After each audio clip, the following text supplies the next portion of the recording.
Bonjour à tous, ravi de vous retrouver dans Smart Job. Quel rendez-vous emploi RH de Bismart chaque jour en direct, vous le savez, du lundi au vendredi. Débat, analyse, expertise et vos rubriques habituelles, bien entendu. Mars 2020, mars 2021, bah oui, on vient de traverser cette année Covid. Un an avec de nouveaux modes de travail. On en parle avec une coach dans quelques instants. Smart et Réglo, est-ce qu'il est possible de cumuler plusieurs contrats professionnels? Oui, mais sous certaines conditions. Un avocat va tout nous expliquer dans quelques instants. La pause café avec Fanny Griesmer le lundi. Bah oui, on a un peu le blues du dimanche. Et le dimanche, on a le blues du lundi. On en parle avec elle. C'est vrai qu'on a un petit peu le ventre qui se serre. On se dit, oh là là, il faut rattaquer une semaine.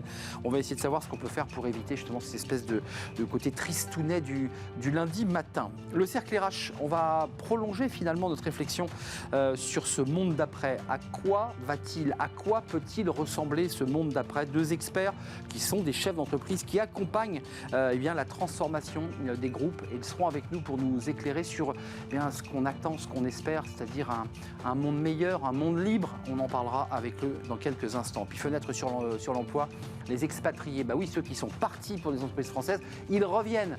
Comment faire pour les accueillir? On fera le point avec Julien Morisson. Ce sera à la fin de notre émission. Tout de suite, notre rubrique Bien dans son job.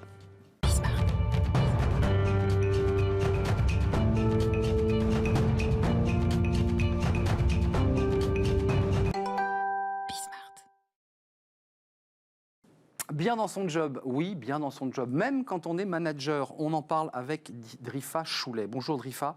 Bonjour. Vous êtes coach professionnel avec une longue vie dans la banque avant, il faut le préciser. Vous êtes devenue coach professionnel en 2018 et fondatrice de votre cabinet Le Premier Jour. Alors, bon, évidemment, je demande toujours pourquoi Le Premier Jour, pourquoi le nom de cette entreprise? Alors, Le Premier Jour, c'est une chanson d'Étienne Dao. Que j'aime beaucoup et qui m'a inspiré ce nom, qui est le premier jour que j'espère offrir à travers un nouveau chemin de réflexion aux managers que j'accompagne. Alors, votre cabinet, Le Premier Jour, c'est-à-dire que vous dites à votre client, à votre manager, voilà, on va démarrer quelque chose de nouveau, une expérience. Vous avez sorti un papier très riche, très intéressant sur LinkedIn, qu'on peut d'ailleurs encore consulter, Managers, les grands oubliés de la crise. Qu'est-ce que vous vouliez dire par là? On les a oubliés, ces managers? On parle de tout le monde, sauf des managers? Oui, j'ai écrit ce papier, effectivement, qui est venu d'une expérience au contact notamment des personnes que j'accompagne. Les managers ont été extrêmement sollicités, évidemment, depuis mars dernier. On leur a donné pour mission de continuer à faire fonctionner leurs équipes, à continuer à produire, à servir leurs clients. Mais il en est arrivé finalement aujourd'hui une situation de lassitude extrême, de grande fatigue de ces managers, qu'on a peut-être un petit peu oublié d'accompagner, et cela se ressent aujourd'hui dans ce que je peux voir. Alors nous, on parle beaucoup des DRH, évidemment, dans notre émission Smart Job, ce qui est normal. D'abord, souvent, je me heurte à la définition du manager, parce que vous avez été, vous aussi, manageuse, donc on gère des équipes. Est-ce que c'est ça la définition de base? Un manager, ça gère des équipes? Alors, un manager, ça gère des équipes, ça gère aussi un centre de profit, parfois, ou un centre de coût. C'est quelqu'un qui est pour moi la courroie de transmission entre le top management et les équipes. C'est quelqu'un qui est en charge de mettre en musique réellement la stratégie définie par les boards, par les actionnaires, et qui doit incarner cette stratégie auprès de ses équipes, qui doit leur faire faire finalement les choses, en donnant du sens et en expliquant le pourquoi de ce qu'ils doivent faire. Quel programme! Ils ont une charge énorme, effectivement. Il y a quand même l'ère des managers directifs d'avant Covid. Le manager gros bras, le manager, il faut que ça file droit. Vous avez encore ces profils-là de managers qui, globalement, pensent évidemment à l'intérêt de leur entreprise, mais se préoccupent finalement assez peu du bien-être de leurs salariés. Vous les croisez encore? Ils existent? Oui. Ils existent encore, alors je ne veux pas les accabler. Stigmatisés, oui. Je ne veux pas les accabler, leur jeter la pierre. Ce que je constate, c'est qu'en France et généralement dans les pays occidentaux, on devient manager soit parce qu'on a été un bon expert, donc finalement on est un peu le primus inter pares qui devient manager, ou parce qu'on est quelqu'un de visible, qui parle fort, qui est peut-être plus visible que les autres et qui donne l'apparence de pouvoir être un bon manager. La réalité, c'est qu'être manager ne s'improvise pas et qu'il est essentiel d'y être formé. Le management est un art ou une fonction en tant que tel. C'est intéressant, vous dites un art, parce qu'il y a ça fait quand même appel, et vous l'avez vécu, j'imagine vous en tant que manageuse, ça fait appel à la psychologie, à l'adaptation de chaque personne avec qui on travaille. C'est ça, être un bon manager? Tout à fait. C'est intéressant que vous utilisiez ce mot parce que je suis assez adepte du management sur mesure. On a des sensibilités et des personnalités différentes dans une équipe comme dans la vie. Et le manager doit pouvoir être accompagné pour obtenir les clés, pour décoder les comportements de chacun et découvrir les leviers de motivation de chacun des individus qui composent son équipe. Donc, on revient à votre analyse du début, ce n'est pas forcément la qualité de l'expertise du manager qu'il faut avoir en priorité, c'est de le choisir sur ses quoi? Ses qualités psychologiques, ses qualités d'adaptation, d'agilité avec l'être humain? Déjà sur son envie d'être manager. C'est vrai. Il Je faut crois avoir que c'est envie la de gérer des première- hommes. Tout à fait, c'est Ouais. la première question. La réalité, c'est qu'un certain nombre de managers encore, finalement, disent « j'aime pas tellement ça ». Or, C'est vrai. c'est un passage obligé. Je pense qu'il serait peut-être intéressant pour les entreprises de redéfinir des filières différentes. Il pourrait y avoir des filières managers pour des personnes qui souhaitent faire carrière en étant manager, parce qu'elles en ont la réelle envie et la réelle envie d'apprendre aussi à le devenir, mais continuer à promouvoir également des experts sans qu'on pense qu'à 45 ans ou à 40 ans, si on n'est pas devenu manager, on a un peu Ouais. loupé sa C'est comme la carrière. Rolex à 40 ans, quoi. Si on n'est pas manager à 40, tu as raté ta vie dans l'entreprise. Et ça, je l'entends encore. Et c'est pas grave, vous dites quoi? Vous rassurez les gens, mais c'est pas grave. Trouve Oui. ta voie. Oui, moi je rassure, parce qu'effectivement, si on est un bon expert, qu'on aime, que ce soit faire des deals, faire des opérations, suivre des clients, et qu'on n'est pas manager, mais que la société, l'entreprise accepte de faire la promotion de ces personnes-là et les valorise, finalement, c'est du gagnant-gagnant. Donc, manager pour vous, c'est pas une fin en soi. Non, ça ne devrait pas l'être. Ça ne devrait Elle pas l'est l'être. encore trop. Mais quand même, dans l'entreprise, et vous qui avez été dans le monde bancaire, très hiérarchisé, on grimpe voilà, étape par étape. Manager, c'est un passage obligé pour grimper plus haut, non? Ça l'est encore, effectivement. C'est un bâton de maréchal. Je crois que l'échange chose. C'est ça, c'est le bâton de maréchal. Deviens manager, gère-moi cette équipe, et puis on verra après. Exactement. Il n'empêche quand même que, vu que les structures sont quand même de plus en plus pyramidales, il y a moins de place au sommet. Mais on était auparavant dans un système, notamment dans certaines entreprises de type conseil ou banque d'investissement, où c'était, comme on dit en anglais, up or out. Je crois qu'il convient effectivement de redéfinir un petit peu ces rôles et de permettre à des experts qui aiment faire ça de continuer à l'être. Mais vous, Drifa, qu'est-ce qui vous plaît dans cette fonction? Parce que là, je me mets en contre-champ. On a bien compris les besoins des managers, et on l'entend beaucoup sur ce plateau. Entre deux cymbales, entre le développement économique de l'entreprise, les souffrances de leurs équipes, qu'ils entendent. Qu'est-ce qui vous passionne, vous, dans ce nouveau métier? Moi, ce qui me passionne, et c'est une passion ancienne que j'ai pour le management, c'est que je la vois comme une discipline à part entière. Et qu'elle est essentielle pour maintenir la performance des entreprises, parce qu'on ne va pas se voiler la face, ça reste l'objectif. Il faut le dire, ouais. Et que cette performance, elle passe par un engagement des collaborateurs. Et c'est là que le manager, quand il est formé, prend toute sa place, en fait. On a des managers quand même, parce que je pense que votre rôle est important, qui se sentent aussi isolés parce que leur hiérarchie ne les soutient pas. Ils se sentent seuls. Ils ont parfois des appétences pour l'humain, mais on leur dit attends, tu te trompes pas, tu n'es pas là pour faire la psychologue. Ici, voilà. Et vous l'entendez ça aussi? Oui, je l'entends. Je constate que ce qui peut faire la différence entre un bon manager et un manager qui est peut-être plus en souffrance. Ou manageuse d'ailleurs, vous avez vu, on dit manager parce qu'on a toujours l'impression que ce sont des hommes, mais il y a aussi des femmes qui managent. Oui, mais non, j'avais bien ça en tête. Le mot n'est pas très joli. Bah oui, manageuse, c'est pas très beau. Donc, c'est vrai. appelons-les managers. Je crois que ce qui peut faire la différence, c'est le courage. On n'en parle pas suffisamment, mais les managers que j'ai vus effectivement arriver à s'opposer ou en tout cas à faire face à leur hiérarchie sont ceux qui avaient le courage de dire « Je suis au clair sur ma mission, voilà comment j'entends amener mon équipe vers la réussite des objectifs et on y va. » Ça paye en entreprise, le courage? Oui, ça paye. Quand on le met sur la table et qu'à côté de ça, on délivre. On délivre, hein, dans le jargon, on a bien compris qu'on trouve des clients et qu'on développe l'entreprise. C'est bien ça. Absolument. Si le deal, si le donnant-donnant est fait, on dit bah, après tout, il a peut-être pas tort. La grande philosophie aujourd'hui, avant de nous quitter, et vous rentrez, vous avez créé en 2018, et ça fait presque un an maintenant, vous coachez, c'est plus pareil, le monde a changé quand même, non? Il y a à la fois de l'inquiétude, de l'incertitude et de la transformation. Complètement. Et c'est pour cela que je prône pour l'accompagnement des managers, parce qu'ils sont pour moi le rouage essentiel de cette transformation à venir. Vos clients, là, vous faites quoi ce matin? Vous allez voir un client, vous êtes en prospect, c'est quoi la journée d'un coach? Ouais. J'ai 3 coachings cet après-midi. 3 coachings. Ça dure combien de temps? 1h30. 1h30, en visio, j'imagine? En visio en ce moment, C'est malheureusement. dur ça pour un coach, non? C'est moins dur que je ne l'imaginais, parce qu'avec quand même l'image, on perçoit quand même pas mal de non-verbal qui est extrêmement important. Ah, ça c'est important ça. Le coach, voilà, il faut voir aussi le regard, la façon dont on esquive une question, c'est ça? Tout à fait. Et là, vous allez le chercher ensuite. Et là, je vais le chercher, je vais questionner. Donc c'est un travail véritablement de psychologue. Il y a quand même un petit côté, on accouche les âmes quand même. C'est pas de la thérapie, j'insiste vraiment là-dessus, parce qu'on regarde vraiment vers l'objectif et vers le futur. Oui, mais il arrive parfois qu'un de vos clients se libère, dise des choses de lui. Tout à fait, ça n'empêche pas. Mais en tout cas, je ne vais pas chercher dans le passé comme pourrait le faire un thérapeute. Merci d'être venu nous rendre visite. Merci à vous, Drifa Choulet, coach professionnel. Alors, longue vie dans la banque qui vous a aussi donné cette force, cette expertise. Vous-même manager et non pas manageuse, vous y tenez, du cabinet Le Premier Jour, selon la célèbre chanson d'Étienne Dao, qui a guidé les pas pour créer cette belle entreprise. Merci d'être venu sur notre plateau. Merci la suite, Arnaud. ça va vous intéresser. Smart et Réglo, c'est une question assez simple. Est-ce que dans cette période un peu compliquée, on peut cumuler plusieurs emplois? Peut-être, mais il y a des conditions extrêmement précises. On en parle avec un avocat et c'est tout de suite.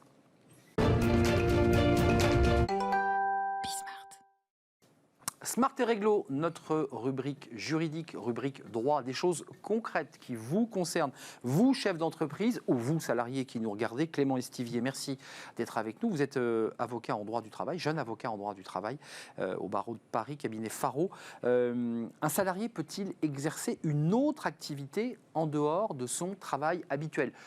On a envie spontanément de dire non, pas si simple. Et la réponse est plutôt oui, en réalité. La réponse est plutôt oui parce qu'on a une liberté constitutionnelle qui est la liberté de travailler et d'entreprendre. Et cette liberté, elle souffre néanmoins d'un certain nombre de nuances, vous l'avez précisé. Les premières nuances, du coup, elles concernent certaines incompatibilités qui sont prévues par différents textes. Des incompatibilités, par exemple, pour des professions libérales réglementées. Dont... La vôtre? Exactement. Par exemple, les avocats n'ont pas le droit d'exercer un certain nombre d'activités commerciales. On a également des limitations concernant la durée du travail. La durée du travail doit être limitée en cas de cumul d'activités salariées. Bien sûr. Lorsqu'on a plusieurs activités salariées, il faut veiller à ne pas dépasser 48 heures maximales hebdomadaires ou 48 heures ou 44 heures sur 12 Clément, c'est quand on fait 2 activités salariées. Parce qu'on va voir que ce n'est pas si simple quand on est salarié et qu'à côté, on monte son auto-entreprise. Exactement. On peut le faire. On peut parfaitement le faire. La règle du coup de la durée du travail s'applique uniquement lorsqu'on cumule des activités salariées. C'est pour ça qu'on a une obligation d'information vis-à-vis de son employeur concernant cette autre activité-là. Obligatoire. Obligatoirement. On doit lui transmettre les informations de nature à calculer la durée du travail. Et si le salarié ne le fait pas, il peut être licencié ou sanctionné sur cette base. Est-ce que je peux travailler pour une autre entreprise? Alors là, on rentre dans la séquence Covid. Il y a des milliers, voire des millions de salariés qui ont été au chômage partiel et qui le sont encore et qui, l'arme au pied, s'ennuyant chez eux, disent « mais moi, il faut que je trouve un job à côté parce que, 1, je m'ennuie, puis 2, j'ai aussi envie de compléter mes revenus. » Possible, pas possible? Alors, tout à fait possible.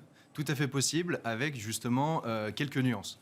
La première nuance, c'est respecter son obligation de loyauté ou obligation de non-concurrence. On en revient toujours à ça. Exactement. L'obligation de non-concurrence, elle interdit à un salarié d'exercer une activité concurrente à celle de son employeur, même s'il est placé en activité partielle. Et donc, que ce soit pour son propre compte ou pour le compte d'un autre employeur, il est interdit de porter préjudice à son employeur en lui faisant concurrence. Un exemple concret, extrêmement pratique. Un serveur d'un café qui est au chômage partiel parce que son établissement a fermé. Et puis, il va passer 2 rues à côté pour faire du click and collect, pour trouver un emploi d'appoint. Autorisé ou pas celui-ci? Alors il faut voir s'il y a justement une activité concurrente réelle à son employeur. Si c'est exactement la même activité et que ça concerne la même clientèle, il peut y avoir effectivement une activité concurrente. En revanche, il suffit de s'écarter de quelques rues pour finalement atteindre une autre clientèle ou de travailler dans un autre type d'établissement et à ce moment-là, il n'y a aucune difficulté. Enfin, compte tenu que l'établissement est fermé, je ne veux pas rentrer dans le détail et faire la plaidoirie à votre place, mais dans la mesure où l'établissement est fermé, il ne peut pas capter la clientèle. Exactement. De fait. Sur les heures de travail, on a compris, c'est 48 heures maximales quand on a 2 emplois salariés. J'ai un emploi de salarié, chômage partiel par exemple, mais je veux développer mon auto-entreprise. Je dois aussi en informer mon employeur et là, je fais ce que je veux en termes d'horaire. Alors, il n'y a aucune obligation du coup d'informer son employeur si ce n'est pas une activité salariée. En revanche, et il n'y a aucune obligation du coup de respecter une durée maximale de travail. Voilà. Donc dans ce cas-là, on est son propre employeur et on travaille autant qu'on veut, évidemment. Le fait de cumuler 2 emplois salariés, pour en revenir à la base, est-ce que ça permet d'avoir double point de retraite? Alors, là-dessus, Ça, c'est un vrai débat. C'est un vrai débat et on a exactement la même question sur justement, et quand on est auto-entrepreneur et salarié en même temps, alors on va cotiser effectivement aux 2 caisses en même temps.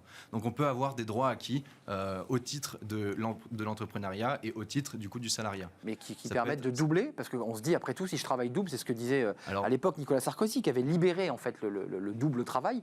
Il disait, mais il faut travailler plus si vous voulez avoir une retraite meilleure. Alors les points de retraite en revanche, souvent ils sont plafonnés à un certain nombre de points par année ou par trimestre justement.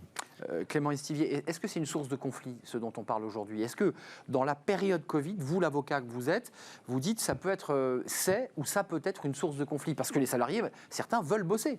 Et ça peut être une source de tension, notamment en cas de fin d'activité partielle. C'est-à-dire que lorsque l'activité partielle prend fin, dans ce cas-là, on a un employeur qui veut avoir son salarié disponible immédiatement. Mais il est pris ailleurs. Il n'y a aucun délai de prévenance à respecter.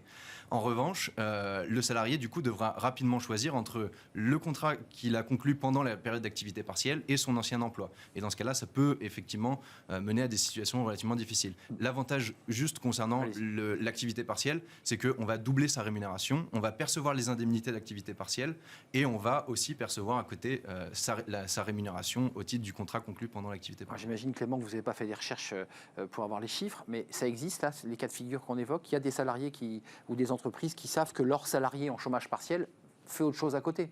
Alors il y en a effectivement. En tout cas, c'est un dispositif qui est en train d'évoluer parce que en 2017, par exemple, l'INSEE reconnaissait 8% de pluriactifs. Donc on avait 8 En salariés. Et parmi les 8% de pluriactifs, on a 2 tiers qui sont du coup des cumuls d'emplois salariés et 1 tiers cumul emploi salarié, emploi non salarié. C'est beaucoup. C'est beaucoup et la première raison finalement à ce cumul, c'est le fait de multiplier des contrats précaires. Donc voilà, sachant qu'on peut aussi conclure, vous l'avez précisé, un autre contrat dans le cadre évidemment d'un projet professionnel annexe qu'on souhaiterait réaliser. Oui, c'est intéressant ce que vous dites avant de nous quitter, c'est quand même des emplois précaires et qu'on comprend bien que la logique de ces salariés, c'est aussi de pouvoir avoir un salaire décent à la fin du mois. On en est là. Là, on ne parle pas de cadres supérieurs qui iraient à la concurrence dans le dos de l'entreprise, je ne pense pas. On est sur des emplois précaires. Oh, allez-y, Clément. Oui, c'est ça, c'est la logique. Pour l'instant, ce dispositif, il est largement utilisé par des personnes qui cumulent plusieurs contrats à temps partiel. Il est vrai qu'on a certains freins concernant des hautes responsabilités, notamment parce que beaucoup de cadres supérieurs ont des clauses d'exclusivité dans leur contrat de travail. Et les clauses d'exclusivité, du coup, les empêchent d'exercer une activité, qu'elle soit concurrente ou non à leur employeur. D'un mot, le droit va évoluer sur ces questions-là ou il est correct? C'est-à-dire qu'il vous convient, vous les avocats, les praticiens? Alors j'espère qu'il va encore évoluer parce que pour l'instant c'est plus la jurisprudence qui a fait son chemin que le code du travail. Le code du travail. Et il faudrait le faire évoluer comment? Dans plus de souplesse encore, dans la possibilité de cumuler? Exactement. Ce serait assez intéressant, surtout qu'on a une vraie volonté, notamment de la part des nouvelles générations, de slasher. Slasher, c'est-à-dire d'exercer plusieurs activités en même temps. Les slashers, on les appelle. Exactement. C'est ça. On cumule plein de choses parce que ça diversifie aussi les activités et que c'est plutôt sympa. Merci Clément Estivier, avocat en droit du travail. Je n'ai pas précisé, et vous êtes aussi chargé d'enseignement à l'Université Paris 1 Panthéon-Sorbonne. Vous avez donc des étudiants devant vous, devant un écran. Exactement. Vous êtes en visio. Vous enseignez quoi d'ailleurs avant de... Droit du travail. Droit du travail, voilà, on a un prof en droit du travail. Écoutez, bonne chance pour la suite Clément. Vous revenez quand vous voulez nous éclairer sur des points extrêmement précis, notamment aujourd'hui sur l'évolution du contrat professionnel. Merci d'être venu. Tout de suite, c'est la pause café. Je ne sais pas comment ça se passe chez vous Clément, mais le dimanche soir, c'est souvent un peu tristou. Vous vous rappelez, au lycée et puis au collège, il fallait reprendre l'école. Ça arrive aussi pour les salariés. Oui, le lundi, c'est un peu triste. On en parle tout de suite avec Fanny Griesmer à la pause café. Et c'est souvent à la machine à café d'ailleurs dont on parle de ces sujets.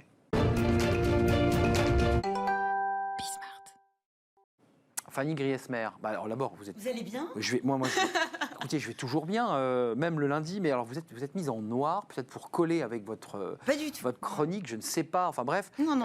C'est le blues de dimanche soir, va te coucher, il est l'heure d'aller à l'école, ou demain j'ai une réunion très tôt, la petite boule au ventre, on n'est pas bien, il faut rattaquer la semaine. Il paraît. Il paraît. Vous l'avez, vous, le Ça, blues ça du m'est dimanche soir? arrivé. Vous êtes tristou. Moi, on est tristou, on est pensif, on dort pas forcément toujours bien. Et ça nous rappelle nos années lycée, nos années collège. Et oui, et pourtant le dimanche, c'est vrai que tout avait si bien commencé le dimanche. Cette journée plutôt douce, légère, souriante, sans obligation, si ce n'est celle que vous vous fixez vous-même. Mais tous les dimanches, c'est un peu le même scénario. C'est vrai que dès la fin du goûter, on sent déjà que... c'est un peu la fin. Le goûter, vous Comme une fin de partie. Oui, généralement, c'est milieu-fin d'après-midi. Au fil des heures, vous sentez poindre un sentiment de malaise inexorable, une petite vague de spleen qui vous submerge petit à petit au fur et à mesure que l'après-midi passe, puis la soirée. Ventre noué, vous le disiez, morale dans les chaussettes.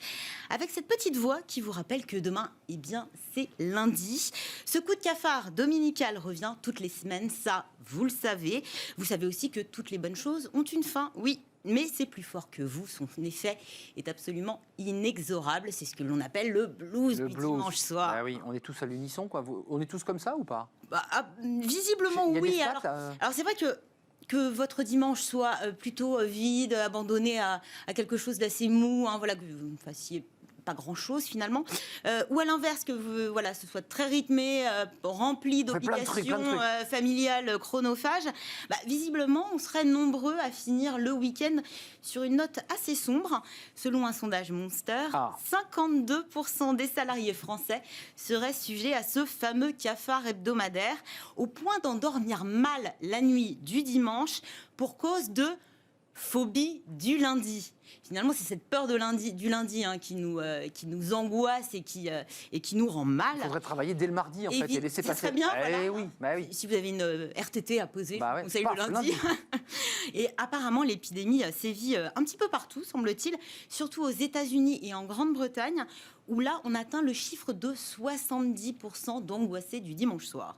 Ça vient de loin, quand même. Je l'évoquais tout à l'heure. Ça vient de loin, ce du dimanche soir. En fait, quasiment du temps où il fallait préparer son cartable pour aller à l'école, où il fallait finir ses devoirs, se coucher tôt pour être en forme pour aller à l'école le lendemain. Et finalement, ce sentiment de notre enfance ne nous a pas réellement lâché. Aujourd'hui, bien sûr, c'est le retour au travail qui nous fait sortir de notre bulle du dimanche. Un week-end toujours trop court, toujours cette impression qu'on n'a pas assez profité, en fait. Et c'est vrai que ça commence plus ou moins le dimanche midi, après-midi, et ça s'amplifie au fil des heures pour atteindre généralement le paroxysme avant le fameux film du dimanche soir. Avec son fameux générique, et on vous disait « va te coucher ». Et voilà, et là c'était la fin, là c'était vraiment la grande tristesse. Et c'est vrai qu'au lieu de vous réjouir, de savourer, de profiter de ces derniers instants de calme, de repos, de liberté le dimanche, non, vous vous jetez la tête la première dans la semaine qui s'annonce. C'est le spectre du lundi, ce jour maudit où il va falloir reprogrammer votre réveil, retrouver vos collègues aussi, et puis vous replonger aussi dans vos dossiers, bref, reprendre le train-train quotidien. Et ça, on le sait, on n'aime pas toujours. On a une explication? Est-ce qu'il y a des sondages, des psychologues, j'imagine? Alors non, mais il y a différents profils en revanche. Ouais. Il y a d'une part ces personnes qu'on pourrait qualifier de mal organisées. Globalement, vous avez souvent des impératifs le week-end. C'est là où vous avez aussi un peu de liberté et vous avez du temps pour faire les choses.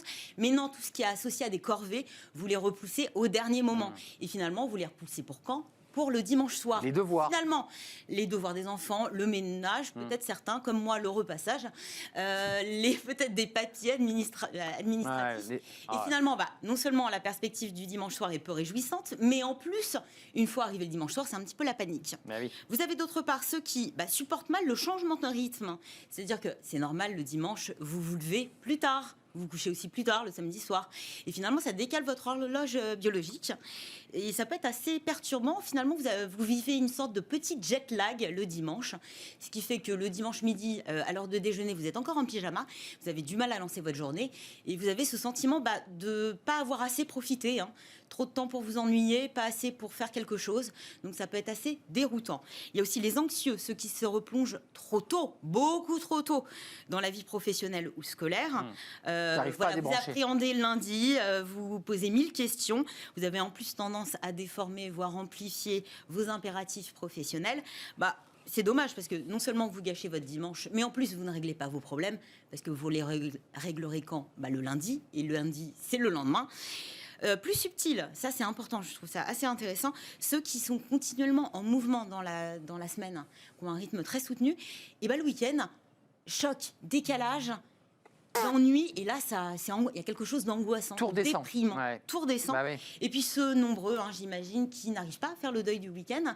Et ça concerne un petit peu tout le monde. Vous avez beau aimer votre job, c'est pas pour ça que vous n'aurez pas le blues du dimanche soir. Attention à l'horloge biologique, attention à notre horloge. Fanny, le télétravail a-t-il mis fin au blues du dimanche soir? J'imaginais Bah que oui. moi, ça avait mis un coup d'arrêt au dimanche soir un petit peu morose. Ah oui, parce qu'on va pas au boulot, quoi. Alors, j'ai enquêté autour de moi et des fois oui, des fois non. C'est un petit peu la réponse d'Auvergnat. Alors, chez certains, c'est vrai que le blues a définitivement, en tout cas pour l'instant, disparu. Vous n'avez plus de réveil à programmer, vous avez une certaine liberté dans l'organisation de votre journée. Et puis vous avez aussi la possibilité de rester en pyjama et dans votre lit pour travailler. Donc pour eux, plus de stress, plus de morosité, voilà, un jour comme un autre. Pour d'autres, il y a une perte de repères temporels. Parce qu'il y a eu différents confinements, l'immobilité propre au télétravail, vous ne sortez plus de chez vous. Et finalement, tous les jours se ressemblent. Et finalement, ces personnes-là, parce qu'en plus, elles ne profitent pas du dimanche comme on le faisait avant, la faute là aussi aux différentes restrictions, tous les jours se ressemblent et le blues, c'est un petit peu tous les soirs. Et ça, c'est dommage quand même. Fanny, vous avez 5 secondes pour nous donner vos prescriptions. Moi, j'ai envie de vous dire, faites-vous plaisir le lundi. Faites-vous plaisir lundi. Je sais pas, un objectif stimulant, quelque chose qui vous fait plaisir le lundi, comme ça vous vous dites vivement lundi. Objectif du lundi, je fais quelque chose de sympa. Je vais Vous courir mangez, par s'il exemple, fait beau. je sais pas, moi ce soir je vais faire une pizza. Voilà. Pizza. Moi ça me met en joie, donc Voilà. voilà, vivement lundi, vivement ce soir. La pizza de Fanny Griesmer. Oui. Voilà, on va tout savoir. Elle fait aussi du repassage le dimanche après-midi, comme vous avez pu l'entendre, parce qu'elle nous dit. Parce qu'elle adore ça. Fanny, merci. Fanny, le blues du dimanche soir, j'ai peur qu'on n'y coupe pas quand même, malgré tout. Non. Malgré tous vos conseils. On fait une courte pause rapidement, puis on va s'intéresser à l'entreprise, à sa prise de décision, à ses inquiétudes, à ses angoisses. L'entreprise, c'est comme un être humain, évidemment percuté de plein fouet par cette crise Covid. Ça fait 1 an, évidemment, c'est un jour sans fin.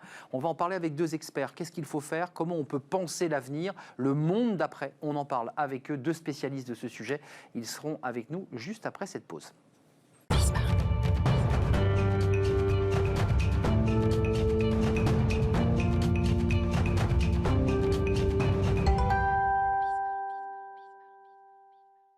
Le cercle RH, un jour sans fin. Vous avez vu, c'est les titres dans la presse. Ça va faire 1 an, avec quelques jours évidemment, et 1 an que les premiers PGE avaient été signés, les prêts garantis d'État qui permettaient les entreprises de pouvoir faire appel à ce prêt pour pouvoir ne pas mourir. On va faire le point parce que c'est vrai qu'on n'aurait pas fait le même débat avec mes invités en janvier 2020 où l'économie marchait bien, le chômage baissait, les investissements étaient là et la France avait plutôt le sourire. Et puis patatras, mars 2020, c'est le confinement, c'est le début de cette crise Covid. On en parle avec Pierre Ferracci. Bonjour, merci d'avoir répondu à notre invitation. PDG du groupe Alpha, alors avec deux filiales, 2 structures, Sémaphore qui est d'ailleurs venu sur notre plateau il y a quelques semaines et Secafi.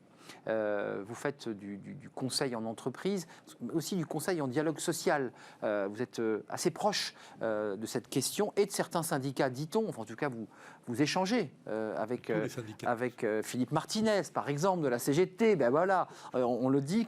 Où en sommes-nous de ce dialogue social? On en parlera avec vous dans quelques instants. Et puis, on vous dit, peut-être me trompais-je, mais assez proche d'Emmanuel Macron.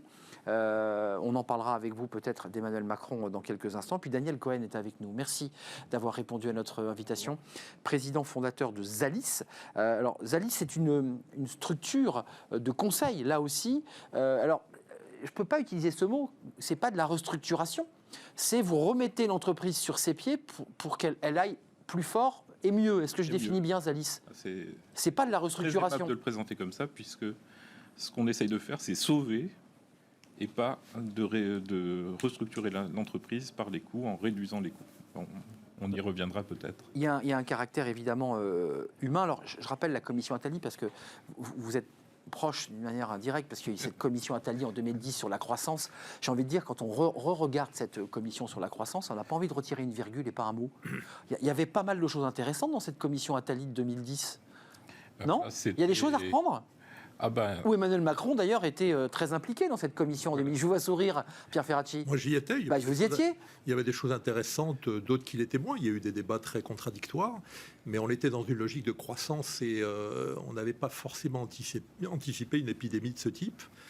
Et la difficulté aujourd'hui, c'est que les entreprises, quand on parle du monde d'après de façon un peu théorique, vont avoir un triple défi. Sortir de la crise sanitaire, avec les conséquences économiques et sociales qu'on connaît, poursuivre la révolution numérique et digitale, qui a quand même des impacts dans les organisations extrêmement lourds.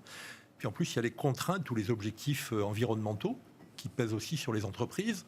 Et le vrai problème pour moi, c'est de trouver une articulation et un rythme intelligent pour mener à bien toutes ces révolutions, en évitant de fracasser les salariés sous l'autel de la rentabilité et en transformant peut-être l'entreprise et sa gouvernance pour affronter ces différents défis. Elles vous disent quoi, les entreprises, Daniel Cohen?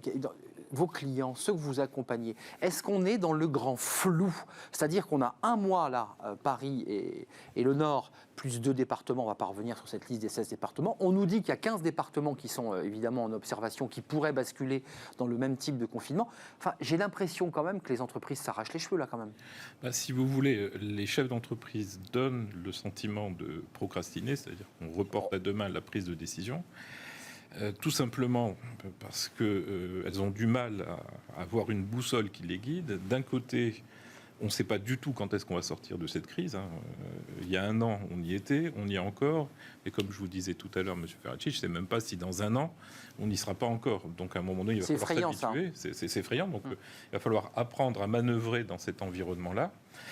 Et puis, il y a un flou qui est construit, et on ne peut pas leur en vouloir par l'État dans son ensemble, c'est-à-dire qu'on a mis en place, sûrement qu'on va y revenir, un certain nombre d'aides, d'accompagnement, etc. Et tout le monde se demande si ça va être débranché, quand, comment, et pour l'instant, on ne sait pas. C'est la question de fond que vous soulevez. Vous en pensez quoi? Il y a deux théories. Il y a ceux qui disent, bon, à un moment donné, moi j'avais les chiffres de la dette globale qui est colossale, c'est 2800 milliards d'euros pour l'État, 1400 milliards d'euros pour les ménages et 1200 milliards d'euros pour les entreprises, dans laquelle on reparlera de la dette Covid, parce que certains disent déjà on ne peut pas la payer. On fait comment pour retirer la prise? On avait évoqué mars, ça a été repoussé par le gouvernement. Là, on va arriver dans une zone de tension fin juin, repoussé probablement de nouveau en septembre. Comment on fait là, Pierre Ferracci? Et je peux rajouter, excusez-moi, je peux rajouter sûrement repoussé, parce qu'on va rentrer dans une année électorale. On va encore gagner quelques mois. Je ne sais pas ce que vous en pensez.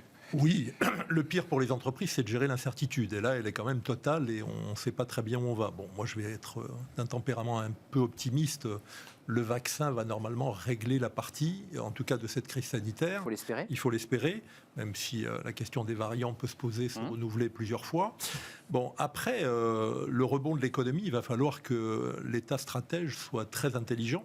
On a vu revenir l'État, les États d'ailleurs, pas seulement Plus que jamais. Plus que jamais. Bien sûr. Bon, je pense que d'ailleurs ça permettra de revisiter peut-être l'économie demain avec un meilleur équilibre entre le poids des marchés et le poids de la puissance publique. Je pense qu'il y a des enjeux de régulation aujourd'hui. C'est intéressant ce que vous dites. Alors, Oui, vous êtes... qui vont faire que l'État devra être là, alors là de façon intelligente, et pas là où on ne l'attend pas, là où il est puissant et où il peut faire des choses que personne ne peut faire à sa place. Donc il faudra renouveler un petit peu le modèle de ce point de vue-là. Après, il y a des sources aussi d'optimisme. Le rebond de l'économie, il peut être assez puissant demain. On a quand même accumulé beaucoup d'épargne. Oui. Bon, il faut faire en sorte que cette épargne demain se transforme en investissement et en consommation, ce qui n'est pas acquis. Non. Moi, je crois qu'il va y avoir le risque de cette sortie de crise, c'est... il y en a qui pensent que le néolibéralisme est derrière nous et que tout le monde a ouvert les yeux, l'entreprise citoyenne, l'entreprise à mission. C'est ce qu'on nous vend en tout cas. Moi, je ne le crois pas du tout et je pense que ça sera un effort considérable pour asseoir sur les rails une nouvelle forme d'entreprise, une nouvelle forme de société. Et que le risque d'une sortie de crise mal maîtrisée, c'est la poursuite des inégalités et l'amplification des inégalités sociales. Pour moi, c'est la mère de toutes les batailles dans le monde, et pas seulement en France. Même s'il y a des enjeux environnementaux, même s'il y a des enjeux de transformation numérique, il y a quand même cette question des inégalités qui peut fracturer la société. Et donc, Bruno Le Maire, Emmanuel Macron et Jean Castex, tous ceux qui sont aux commandes, devront bien réfléchir à la façon de sortir de la crise. C'est bien de réformer à toute vitesse l'assurance chômage en créant qui revient sur la table. Quelques mois du côté des partenaires sociaux, mais les enjeux sont aujourd'hui très lourds. Et j'évoquais tout à l'heure le triple défi, la crise sanitaire, les enjeux environnementaux et les enjeux numériques. Ça fait beaucoup de choses pour les entreprises à maîtriser. Ça oblige les entreprises à être beaucoup plus réactives et innovantes qu'elles ne l'ont été. Elles le sont déjà. Elles avancent, et donc, les crispations qu'il peut y avoir dans la sortie de crise, il va falloir les maîtriser dans l'entreprise et sur le territoire, mais au niveau de l'appareil d'État également. Daniel Cohen, on entend une éthique, un État stratège qui prend les bonnes décisions, qui oriente ses choix. Vous, au niveau de, j'allais dire, de la relation que vous entretenez avec les entreprises que vous accompagnez, est-ce qu'on peut craindre, effectivement, ce monde merveilleux, on nous dit, ça y est, les managers ont changé, les patrons sont en train de se transformer. Moi, j'entends Pierre Ferracci qui dit, bah non, pas tant que ça. Est-ce que les fonds d'investissement, est-ce que ceux qui investissent à court terme, ils existent toujours? On voit Danone, le bras de fer avec Emmanuel Faber, qui dans un premier temps était placé président, puis finalement est sorti de l'entreprise et a quitté et va quitter l'entreprise. Est-ce que le néolibéralisme ne revient pas en force? Alors, si vous voulez, il y a deux lignes de fond. Il y a une ligne de fond qui est portée par la nouvelle génération. Ce que je constate, j'enseigne à Sciences Po, je le vois avec mes étudiants, il y a 5-6 ans, ils voulaient tous aller dans les banques d'affaires. Aujourd'hui, j'en ai même qui se retrouvent dans la gendarmerie, qui se retrouvent pompiers, véritablement, qui partent. Une mission, ils ont des missions. Voilà, ils se donnent des missions à eux-mêmes et ils rejoignent des entreprises à mission. Donc ça, il faut vraiment le comprendre, il y a un changement. J'étais étonné. Ça part d'en bas. Ils étaient en dernière année, ils voulaient tous aller en banque d'affaires. Ils voulaient tous aller à Londres. Enfin, se faire du fric, pour le dire cash. Là, ils changent. Donc, il y a de l'espoir. C'est-à-dire qu'on voit bien que la nouvelle génération, celle qui est en train de monter, va pousser et va aller dans cette direction-là. Après, je suis tout à fait d'accord avec vous. Le reste ne va pas changer demain matin. Non. C'est-à-dire qu'aujourd'hui, on a mis tout ça dans un congélateur. Et la question, c'est aujourd'hui, on va dégeler l'économie, et mon inquiétude, que je partage avec vous, c'est comment est-ce qu'on va ouvrir tout ça. Donc l'État stratège, c'est très bien. Maintenant, il faut qu'il soit tactique. Je veux dire, il faut qu'il soit tactique. Et comment il va œuvrer et agir dans les mois et les semaines qui viennent. Pierre Ferracci, on la paye, cette dette, cette fameuse dette Covid, puisqu'on a eu des hommes politiques. On est effectivement presque à 1 an d'une élection présidentielle où, évidemment, il y aura un peu le concours l'épine de toutes les propositions détonnantes, qui risquent d'ailleurs d'être limitées, puisque chaque candidat fera bien attention à ne pas dire n'importe quoi. Ses marges de manœuvre vont être limitées. On la règle, la dette Covid, ou pas? Une dette, ça se règle à un moment ou un autre, mais ça peut se décaler, ça peut se refinancer. Ça peut se rouler. La question, en tout cas, ça ne se supprime pas parce que ça fait fuir tout le monde et on vit dans un monde quand même qui est un peu mondialisé, même si la mondialisation en a pris un coup. Vous avez évoqué le problème de Danone. C'est un peu exemplaire de ce qui peut se passer de bien ou de mal. Moi, je ne vais pas juger la gestion d'Emmanuel Faber ni la gestion de Danone que je ne connais pas suffisamment. Mais enfin, voilà la première entreprise à mission du CAC 40. Avec une démarche sociétale qui est intéressante et qui est compatible avec une rentabilité de l'entreprise qui est présente. Danone n'est pas une entreprise qui n'est pas profitable. Oui. Elle n'est pas dans le rouge. Quelques fonds activistes arrivent où elle n'est pas dans le rouge. Et boum, ça fait tout sauter. Moi, j'ai vu Bruno Le Maire intervenir pour éviter le rapprochement entre Carrefour et le Canadien. Couche-Tard, le Canadien. J'aurais préféré que le gouvernement donne un signe là-dessus. Encore une fois, pas pour... En imposant Emmanuel Faber et sa stratégie. Peut-être pas en imposant, mais en tout cas en donnant des signes que la rentabilité à court terme, parce que je veux bien que les fonds activistes voient le long terme et défendent l'entreprise à mission, mais ça fait un petit peu sourire. J'aurais aimé que ce sujet-là soit traité par le gouvernement, puisque dans la loi Pacte, on a fait quelques avancées, à mon avis trop timide, mais on a fait quelques avancées. Oui. C'est dommage qu'il n'y ait pas eu un petit signe, d'autant qu'Emmanuel Faber en a donné quelques-uns du côté du gouvernement pendant la dernière période. Donc ça montre bien que le capitalisme traditionnel, un peu débridé, un peu libéral et parfois ultra-libéral, est toujours en place. Et que la sortie de crise, moi quand je parle de l'État stratège, je suis assez d'accord avec mon interlocuteur. On l'entend depuis 20 ans, Pierre Ferracci. Moi j'ai fait des débats où on parle de l'État stratège, on nous dit qu'il faut trouver des axes, il faut faire des développements et des filières. C'est là que je dis, il devra à la fois tactiquement, parce qu'il y a des enjeux de court terme, être très fin, par exemple pour soutenir des secteurs qui vont avoir besoin d'être soutenus pendant un temps, pour éviter que le flux de procédures collectives soit explosif, parce que là, on n'a jamais eu si peu. Oui, mais parce qu'on a protégé avec les PGE des entreprises qui pourraient peut-être caler en 2020. Mais il y en a quelques-unes qu'il faudra protéger à la sortie de crise, donc là c'est un enjeu tactique. Après, il y a un enjeu de stratégie pour l'État, c'est de savoir quel modèle on veut. Un modèle plutôt anglo-saxon et assez radical dans la gestion du capitalisme, un modèle plutôt rhénan ou scandinave, qui pèse lourd quand même dans l'Europe, avec l'Allemagne, avec les pays du Nord, qui d'ailleurs de temps en temps nous impose des contraintes en matière de protection. On l'a vu avec AstraZeneca, un peu c'est fort. les Danois qui freinent. Voilà. Bon, est-ce qu'on va vers ce type de capitalisme ou vers celui-là? C'est pas tout à fait la même chose, ni pour l'Europe, ni pour la France. Mais excusez-moi. Et là, moi, j'attends que l'État il soit un peu stratège et qu'Emmanuel Macron s'engage un peu plus sur ces questions. Vous le connaissez tous les deux, Emmanuel Macron, c'est le président de la République. On peut plus gouverner dans une situation pareille, une situation de crise pareille. On peut plus faire de stratégie. On n'est que dans du court terme. Chaque décision qui est prise est contredite le lendemain. Comment on fait? Comment on fait concrètement pour gouverner dans ces conditions ? Alors, je ne vais pas vous faire un cours de stratégie et de tactique, il faut avoir une vision long terme. Cette vision long terme, je pense que Emmanuel Macron, en arrivant, l'avait. Il l'avait totalement. Mais elle s'est dissoute, là. Elle s'est dissoute, c'est-à-dire qu'il a été confronté au choix tactique, et au-delà même de la crise, parce que je suis intimement convaincu que cette crise aurait pu être un formidable accélérateur aux réformes. Aurait pu être, vous êtes déjà pessimiste là, parce que le aurait pu être, ça veut dire que c'est plié. Si vous voulez, quand 12 mois plus tard, vous voyez qu'on n'en a pas profité suffisamment, alors je ne sais pas ce que Pierre en pensera, mais quand je vois que de 12 mois plus tard, on n'en a pas profité suffisamment, évidemment, je doute pour la suite. J'aimerais bien que ça change. Enfin, comprenez-moi bien. Enfin, On aurait pu en profiter, c'est-à-dire pour créer une forme d'accélérateur de transformation qui n'est pas suffisant. À tous les niveaux. L'hôpital, on en parle tous les jours. Qui est très malade. Le système de santé, on en parle tous les jours. Tout ça, ça aurait pu être traité. Enfin, on avait accélérer les réformes. Et accélérer les réformes. Il n'y en a pas eu. Et on savait. Bien sûr. Vous parliez tout à l'heure de la commission, donc il y avait des tas de lignes, il y en a d'autres, il y a des suggestions, il y a des tas de rapports qui sortent tous les jours. Donc tout ça aurait pu être lancé dans cette période. On ne peut plus gouverner, Pierre Ferracci. Je pense qu'on peut encore en profiter, mais ça va être difficile. Il y a un peu plus d'optimisme chez vous. Emmanuel Macron s'est payé les gilets jaunes et la crise sanitaire. Pourquoi je dis les gilets jaunes ? Il s'est payé une société qui est à bout de souffle, qui est totalement fracturée, éclatée, et qui en plus derrière se prend une crise sanitaire qui développe les inégalités. Tout le monde n'est pas en télétravail. Qui les creuse, c'est vrai. Tout le monde ne protège pas son pouvoir d'achat. Il y en a qui sont au chômage, même si le système d'activité partielle protège un peu, il ne protège pas de tout. Donc le risque, et c'est pour ça que je pense qu'il faut en profiter au bon sens du terme, le risque, c'est que les inégalités se creusent.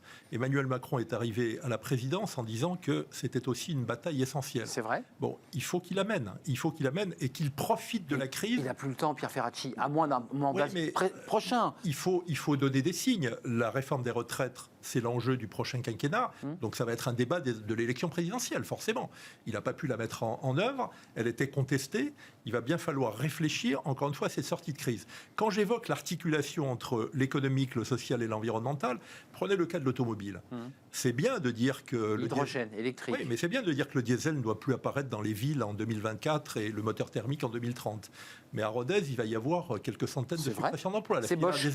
Absolument. Il y a un problème de rythme. Et là, je pense que les partenaires sociaux, les parties prenantes de l'entreprise... Ou d'anticipation, Pierre Ferracci. Oui, ont un rôle clair. Oui, mais enfin, de temps en temps, l'anticipation, il faut aussi que les politiques la prennent en compte et qu'on n'impose pas aux entreprises, aux partenaires sociaux, c'est sûr que là, aux syndicats de salariés, un rythme les injecteurs diesel, on n'en veut plus, puisque par essence, c'est ce qu'ils fabriquent à Rodez. Je sais très bien qu'il faut basculer dans ce monde nouveau qui sera demain tout électrique. Il faut simplement le faire avec un rythme qui est soutenable sur le plan social et sur le plan économique. Il y a une compétitivité à préserver, il y a une sécurité pour les salariés à préserver, et il y a des enjeux environnementaux que tout le monde s'accorde à prendre en compte. Je vais vous la poser parce que on est sur cette espèce de ligne de crête, un capitalisme, je dirais, rénové, plus humain, avec évidemment des cadres législatifs, parce que ça passera par des lois.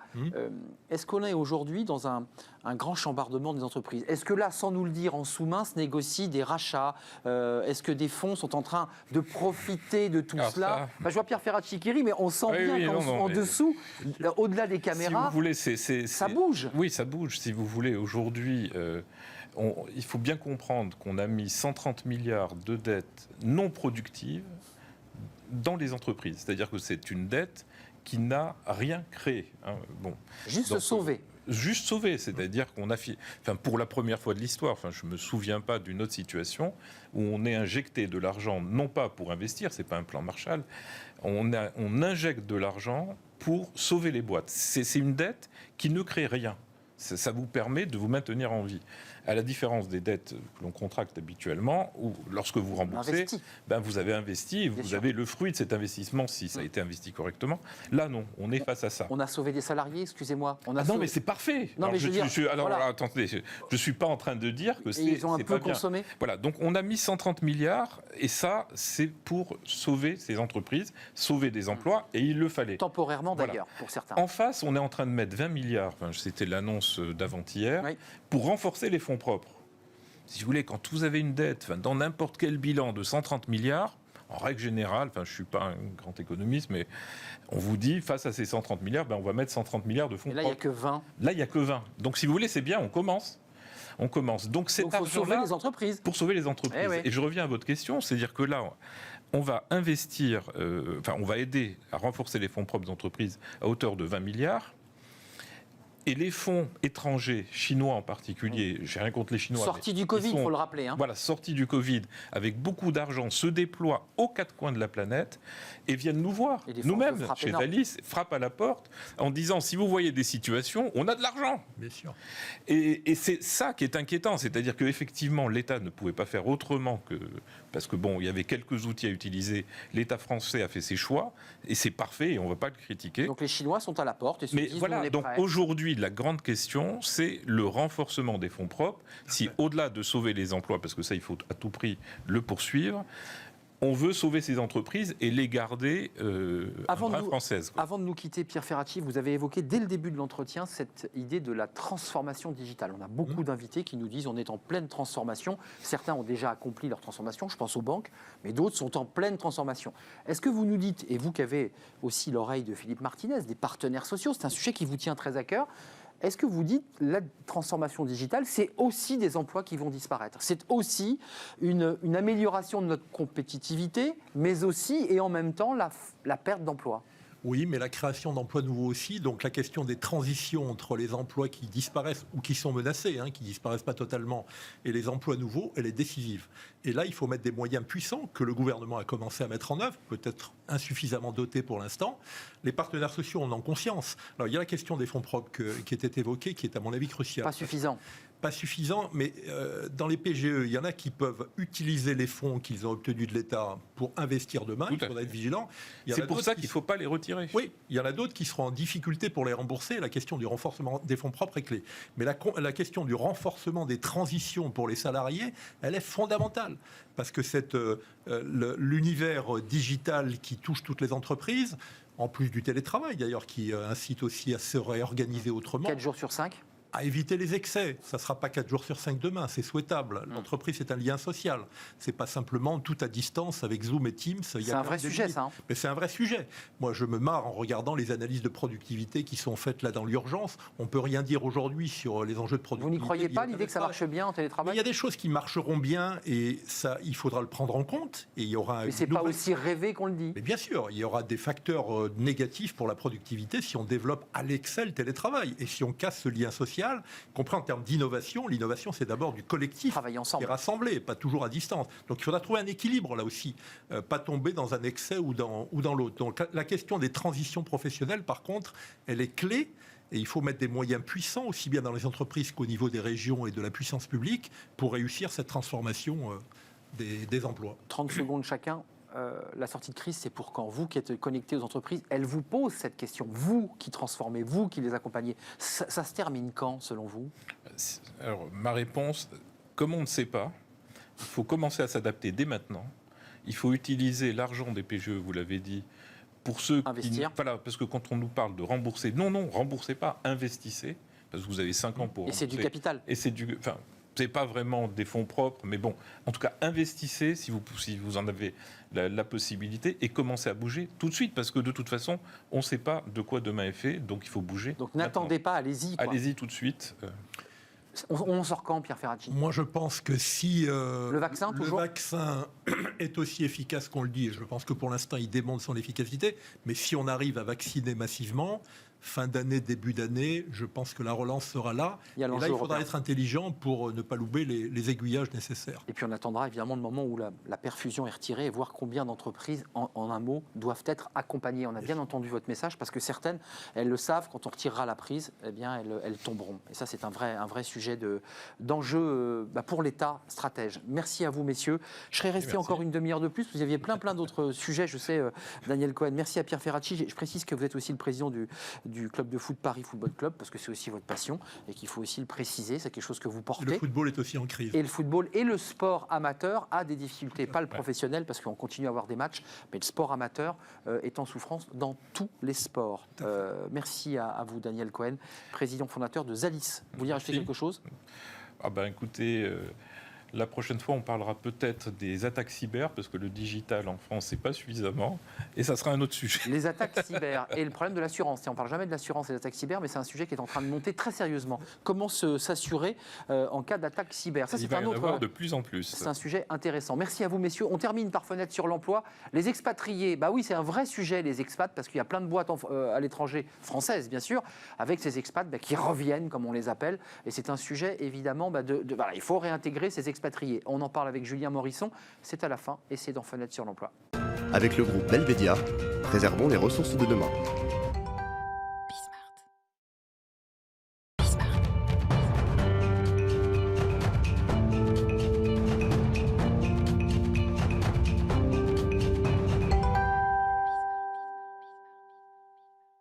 Fenêtre sur l'emploi pour terminer notre émission avec Julien Morisson. Bonjour Julien. Bonjour. Très heureux de vous retrouver. Vous arborez le même sweatshirt que vous aviez il y a à peu près un mois. Exactement. Que j'aime beaucoup. Fondateur du cabinet BI. Oui. On parle des expatriés. Oui. Parce que je rappelle que vous avez fondé ce cabinet BI aussi sous forme d'agent, non pas artistique, Exactement. mais vous accompagnez évidemment ces cadres sur l'ensemble de leur carrière, de leurs inquiétudes aussi, parce qu'un agent gère tout. C'est qui nos fameux expatriés et dans quel pays sont-ils? Alors, en tout cas, ceux qui nous contactent, parce qu'il s'avère que notamment Bismart est notamment beaucoup regardé à l'étranger aussi, Excellent. Et c'est une très bonne nouvelle. Et on a des personnes qui nous contactent, soit qui sont en Angleterre, aux US, mais aussi un peu en Asie, par exemple à Singapour ou en Allemagne, qui nous contactent, notamment parce qu'ils ont des questions. En tout cas, ils se posent beaucoup de questions actuellement sur la situation, et certains sont amenés à vouloir revenir en France. Donc, c'est beaucoup d'expatriés, mais c'est aussi des gens qui ont un contrat local, qui sont dans ces pays depuis 3, 4, 5 ans. Et qui ont des motivations diverses qui les amènent en tout cas à vouloir revenir en France. Attendez, c'est la crise Covid qui accélère leur envie de retour? Clairement. Ouais, d'accord. Clairement, c'est la crise Covid. Alors, soit c'est parce que certains ne voient pas leur famille et pensaient voir leur famille en 2020, parce qu'elle n'avait pas vu en 2019, et cette année, ils se posent la question de savoir s'ils vont pouvoir rentrer. Donc, 3-4 ans sans voir ses parents, qui quand même ont parfois un certain âge aussi. Donc c'est quand même compliqué. Donc ceux-là sont amenés à se dire mais finalement je vais peut-être revenir en France définitivement. Ou aussi on a une grande tendance de personnes qui se disent, moi j'ai notamment une cliente qu'on a souhaité, à qui on a proposé une promotion aux US, qui dit non. Qui dit maintenant je vais revoir un peu l'ordre de mes priorités. Ma priorité c'est moi, ma carrière, et je vais me concentrer finalement sur l'éducation de mes enfants et je vais revenir en France. Radicalité aux US, au Royaume-Uni, c'est compliqué parce que j'ai des gens que je connais qui ne peuvent pas revenir, qui sont bloqués à Londres et qui ne peuvent pas revenir. Donc c'est quand même un sentiment d'emprisonnement aussi des cadres, au-delà des liens familiaux. Oui, et encore, imaginez. Je ne suis pas libre. Oui, je suis un peu chez moi. Et encore, imaginez que ceux qui nous contactent, c'est quand même des gens qui, on va dire, ont un traitement, ils peuvent travailler à distance, chez eux, en télétravail. Donc, c'est quand même un cadre relativement confortable. Mais effectivement, vous n'êtes pas libre de vos mouvements. Vous n'êtes pas forcément la possibilité à la titre de voir vos proches. Et ça, pendant des mois et des mois et des mois, voire maintenant, on peut presque dire des années, j'espère pas, mais enfin quand même. On y va. C'est quand même très compliqué. En termes de projection, c'est quand même difficile. Donc vous êtes amené à revoir vos priorités. Alors, ces cadres vous appellent, des pays que vous évoquiez, de Singapour, Royaume-Uni et d'autres pays, et des US évidemment.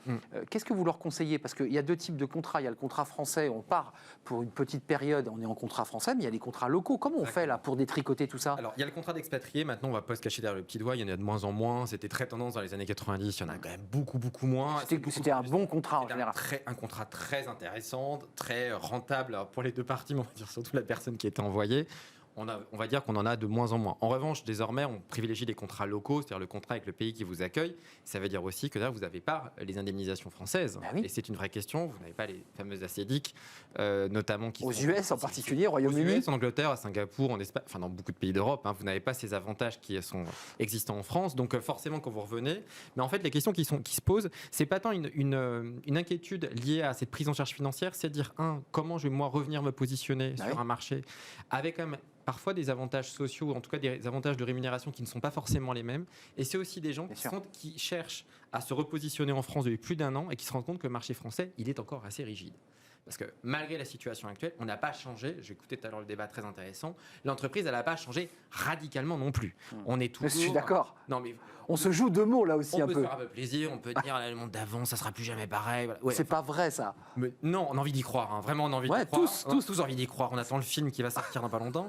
Mais pour le moment, on n'y est pas tout à fait. Ouais, et c'est vrai que là, on a quand même des gens qui disent mais finalement, si on n'a pas le bon secteur d'activité, si on n'est pas depuis 20 ans, si on n'a pas le réseau, pas, quoi. c'est compliqué. Donc je reste. Et donc je reste. Bah Ouais. Ou en tout cas, je vais décaler les choses. Alors la seule chose qui est plutôt pas mal quand même, c'est que désormais, les recruteurs, les RH, les chasseurs sont quand même conditionnés à passer des entretiens en visio. C'était moins le cas il y a 3-4 ans. Désormais, c'est devenu un acquis. C'est plus facile. En revanche, revenir avec des avantages qui sont parfois des avantages de rémunération très élevés lorsque vous venez d'un pays anglo-saxon. Et là, vous arrivez un peu, vous tapez un peu dans le dur, c'est-à-dire trouver un job, un logement, etc. qui collera. Alors, deux sujets importants. Il y a le Brexit, avec les places financières, parce que pendant le Brexit, on s'était dit, mais alors Londres va couler, Paris va tirer vulgairement ses marrons du feu. Je découvre quand même que c'est Amsterdam qui est en train de gagner la bataille. Oui, c'est la première place. La première place financière, il faut le dire, c'est pas Francfort, Non, c'est Amsterdam. c'est Amsterdam. Ouais. Donc ça veut dire quoi? Ça veut dire que on est moins attractif que pour ceux qui sont dans la finance et les étrangers qui diraient tiens, je vais à Paris, c'est plus aussi attractif que ça? Mais ça dépend des secteurs d'activité. On va dire que Paris, par exemple, je vais prendre l'exemple de la capitale de la mode, par exemple du luxe. Bon, Paris actuellement, ça ne vous aura pas échappé que beaucoup au contraire partent. Parce qu'il ne se passe plus rien. C'est-à-dire qu'il faut bien imaginer que derrière, on perd 50, 60, 70%. Il n'y a plus de touristes. Or, donc moi, ceux qui achetaient ceux qui achetaient, j'étais en échange la semaine dernière avec quelqu'un qui travaille dans ce milieu-là, qui disait que l'Allemagne et Londres est à peu près flat. Ici, c'est moins 40, moins 50%. On n'est pas flat du tout. Et l'Asie est à plus 30. Donc, les cartes sont en train de rejouer. Ça part en Asie. Ça part en Asie, ou éventuellement, ça va limiter la casse en Allemagne. Mais ce n'est pas forcément la France. En revanche, le Conseil semble revenir un peu en odeur de sainteté, et ça recrute beaucoup dans le milieu du Conseil, et aussi dans le digital, parce que le digital, c'est le grand gagnant de la situation. Avant de nous quitter, Julien Morisson, les étrangers qui lorgnent chez nous, c'est qui? Il y a des étrangers qui se disent tiens, je vais venir en France parce que j'aime bien ce pays aussi, tout simplement. Alors oui, c'est soit souvent des personnes qui sont mariées à un Français. Ouais, et couple mixte. Souvent, ce sont effectivement des couples mixtes. En tout cas, ceux qui nous contactent. Et qui nous connaissent, et qui connaissent notre culture. Qui connaissent la culture, qui trouvent Paris, parce que Paris reste et restera une des plus belles villes du monde. Il faut quand même qu'on en soit assez fiers de cette ville, de ce patrimoine. dont on a quand même une carte à jouer. Donc c'est souvent des gens qui connaissent la culture et qui souhaitent vraiment s'impliquer, s'imprégner et s'installer là, pour la durée. Ouais, bien sûr. Mais c'est vrai que les cartes sont en train d'être abattues dans la période que nous traversons actuellement. Quelle drôle de période. Oui. Voilà, vous n'avez pas mâché vos mots. Arrêtons de nous jouer de mots. On va bien savoir quel film va sortir. Est-ce que c'est un film d'horreur? Est-ce que c'est une comédie? C'est ça. Romantique peut-être? Romantique, thriller, je ne sais pas. Merci Julien Morisson, Cabinet B évidemment. Merci d'être venu sur notre plateau. Merci à vous. Merci à toute l'équipe derrière en régie avec notre ami réalisateur, avec Fanny Griesmer, avec Pauline Gratel et avec Amanda Medero pour le son. Voilà, j'ai fait une bêtise, je me suis trompé dans le nom de l'ingénieur du son, mais je vous salue tous. C'était un vrai plaisir d'être avec vous. On se retrouve demain en direct. J'aurai tout remis dans l'ordre. D'ici là, portez-vous bien. À demain, bye bye.